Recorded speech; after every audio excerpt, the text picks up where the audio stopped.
আপনি কি নিউরোলজিক্যাল সমস্যায় ভুগছেন? ভাবছেন উন্নত চিকিৎসার জন্য সুদূর চেন্নাই পাড়ি দেবেন? একদম চিন্তা করবেন না। সুখবর, চেন্নাইয়ের চিকিৎসা এখন আপনার হাতের নাগালে। বিখ্যাত নিউরোসার্জন প্রফেসর ডাক্তার আর শ্রীনিবাস, যিনি নিমোহান্স ব্যাঙ্গালোরের প্রাক্তন সার্জন এবং বর্তমানে চেন্নাইয়ের অন্যতম সেরা চিকিৎসক, তিনি আসছেন আপনার শহরে। সময় এবং স্থানগুলো ভালো করে শুনে নিন।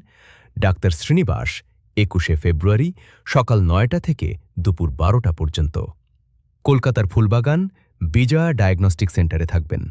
এরপর ২১শে ফেব্রুয়ারি দুপুর ১টা থেকে বিকেল ৫টা পর্যন্ত হুগলি জেলার তারকেশ্বর লখটিয়া ডায়াগনস্টিক সেন্টারে থাকবেন এবং ২২শে ফেব্রুয়ারি তিনি সিঙ্গুরে অশোকা ফার্মেসি ও অশোকা ক্লিনিকেও উপলব্ধ থাকবেন। আউটরিচ হেলথমেডের সৌজন্যে এখন আর মোটা টাকা খরচ করে চেন্নাই যাওয়ার প্রয়োজন নেই। অ্যাপয়েন্টমেন্ট বুক করতে আজই কল করুন আমাদের হেল্পলাইন নম্বরে। নম্বরটি হল ৮৫৮৩৮১৪৮০২।